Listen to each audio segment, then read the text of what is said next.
acha que o homossexual não tem direito? Não, não. É direito do quê, Cristina? De casar, de ser cota? feliz, Ah, casar? Dois homossexuais casarem? Não, pelo não, amor de Deus. Mas... Eles não podem nem adotar. Adotar a criança, que vai ser um futuro gay. Vai ser um futuro homossexual, aquele filho. O pai que vai Então, ver. por que o senhor não O adota garoto que não também? sabe quem é a mãe. Quem é a mãe? O bigodudo ou o careca? É isso? É isso? Como é que é? Assim, meio gayzinho. Leva um couro, ele muda o comportamento dele. Tá certo? Olha, ainda bem que ele deu umas palmadas. Meu pai me ensinou a ser homem. Se precisa, a gente tem que conhecer uma arma que você não tem na mão. Eu, por exemplo, Ciro Gomes, já cometi tanta bobagem, tanto erro. Eu aprendi que a gente tem que ser generoso e se livrar de uma carga de preconceitos que você transmissão de culturas. Preciso, de um lado, um presidente da República que tenha clareza de que ele não é o dono da verdade, mas tem que haver esse presidente tem que se colocar como mediador destes conflitos, absolutamente mediador desses conflitos. E os valores terão sido eleitos antes: a tolerância, o respeito, o pluralismo, a compreensão da diversidade, mesmo que a sua formação ainda lhe peça um tempo melhor para refletir. Então, tolerância, paciência, respeito à coisa, e o presidente tem que se colocar como mediador desses conflitos. E em nenhuma circunstância aceitar retrocesso em matéria de costume no país.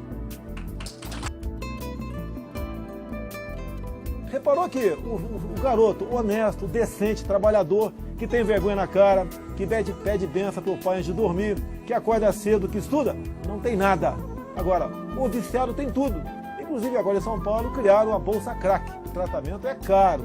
Ou seja, pegar imposto, quem trabalha, paga IPTU, paga ISS, paga ICMS, para dar boa vida para um vagabundo que geralmente ou dificilmente ele vai ser recuperado. Por que nas Forças Armadas se tem respeito e hierarquia? Porque tem a prisão disciplinar até 30 dias. Eu já fui com o capitão preso por 15 dias. Não tem problema nenhum. Errei, paguei. Ok? Agora, se o usuário não tiver pena nenhuma, ele só tem boa vida. Ele não pode ser preso, não pode ser detido, etc. E quando mais na frente ele está numa crise, até mesmo de abstinência, tá? Ou começa a cometer crimes, o Estado vai ampará-lo com imposto pago por aqueles que foram seus filhos vitimados por esse drogado. Então tem que ter algum tipo de punição. Olha só, a cadeia é um lugar maravilhoso, democrático. Só está lá dentro quem faz muita besteira. É uma outra perplexidade minha. Tenho estudado muito o assunto, muito mesmo. Não acho que moralismo religioso deva... Quer dizer, o moralismo religioso deve vigir para os crentes. Claro, para orientá-los, etc. Mas o que deve fazer o Estado? Então, na minha cabeça, o usuário não é criminoso. Na minha cabeça, eu já tenho muita segurança, muita convicção de que o usuário não é criminoso.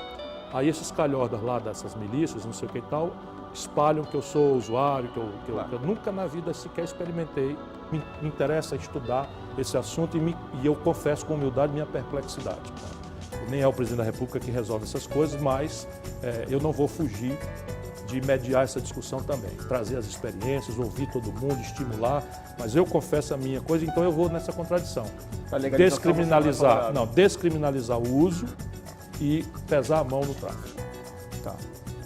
Isso é uma contradição. Você não acha que eu quero sustentar provisoriamente, porque eu não estou seguro. Tá.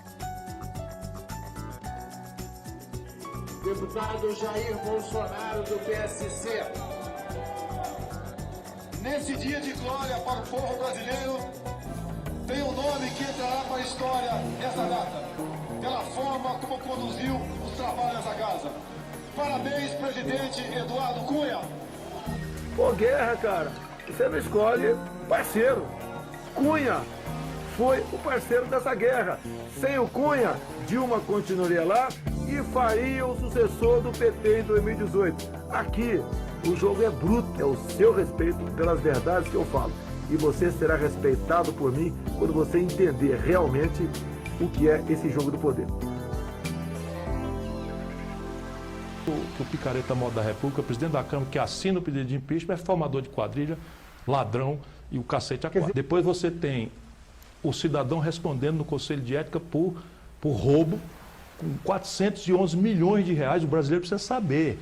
A imprensa está falando do saldo que ficou, mas eles circularam nas contas 411 milhões de reais. do senhor Eduardo Cunha. Você só pode dizer o que eu digo na televisão e para voltar para casa ou fazer como o Cid Gomes fez e na tribuna da Câmara dizer, eu sou achacador, com o dedo no nariz dele, pegar o paletó e ir para casa, porque não tem rabo de palha.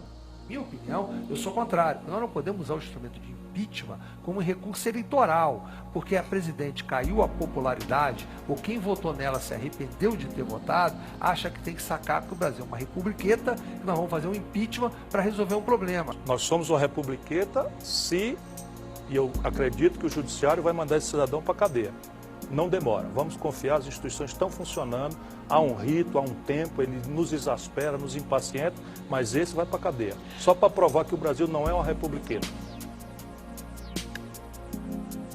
Essas questões todas, elas gravitam entre si.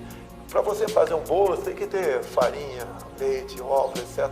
Para você fazer um regime de exceção, o ingrediente é esse, é o caos social. Você pode ver, o governo cada vez mais incrementa na luta de classe.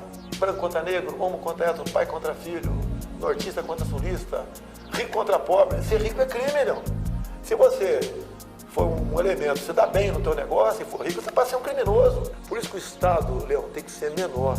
Se eu vejo você com um cordão de ouro, não sei o quê, eu acabo me interessando por você.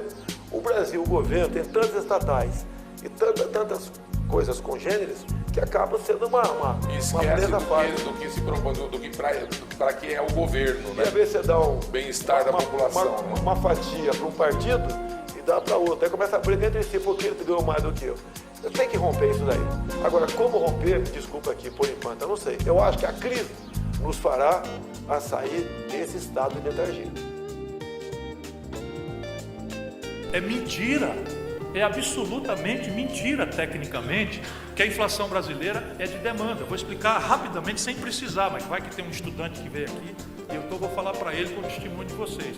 Repare bem, se eu mudo o patamar de câmbio e o trigo passa a custar R$4 por dólar e não 2 por dólar, qual é o efeito que a taxa de juros tem sobre este aumento de preços relativos?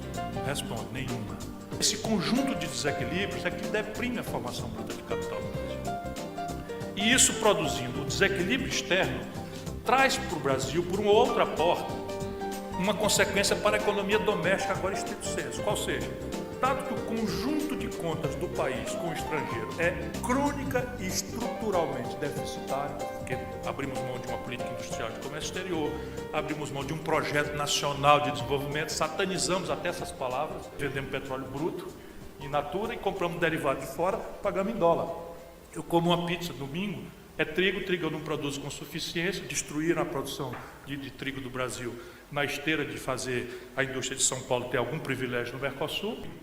Os desequilíbrios na conta do Brasil com o estrangeiro geram uma pressão aqui dentro, qual seja, fora outras tantas, a nossa moeda tende a uma crônica de desvalorização frente ao dólar. Essa historinha de Estado laico não, é Estado cristão!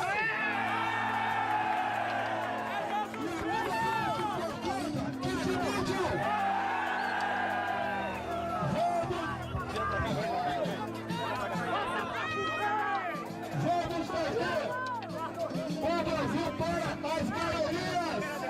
As minorias têm que se curvar às maiorias! A lei deve existir para defender as maiorias! As minorias se adaptam ou simplesmente desaparecem! Agora é o seguinte, nós estamos numa onda cripto-reacionária, cripto-conservadora.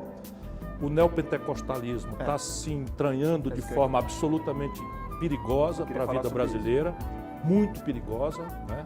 Muito perigosa. Está se trazendo para o Brasil outra violação de tradições muito relevantes, no caso do nosso sincretismo religioso, a tolerância, que faz com que todo mundo possa conviver, cada um respeitar a forma com que cada um adora ao seu Deus ou ao seu não-Deus, né? Tratar dos temas com inteligência racional e adorar a Deus com toda a pureza que cada um tenha para fazer. Agora, misturou com política, né? Dá coisa muito grave. Transcendeu bem a questão a vida inteira, é só olhar a instabilidade eterna do Oriente Médio, É só olhar a instabilidade eterna, né, da confrontação Paquistão-Índia, é só olhar as gravíssimas contradições norte-americanas. Sul-americana, né? Toda norte-americana, enfim, aonde misturou, deu coisa muito ruim. Tem uma moral católica, né? E a gente gosta disso porque é mais fácil como é um camelo passar no fundo de uma agulha do que um rico ganhar o reino dos céus. Eu também conheço a Bíblia. Só que modernamente, e é sábia, só não devia misturar com política, né? Na minha mente.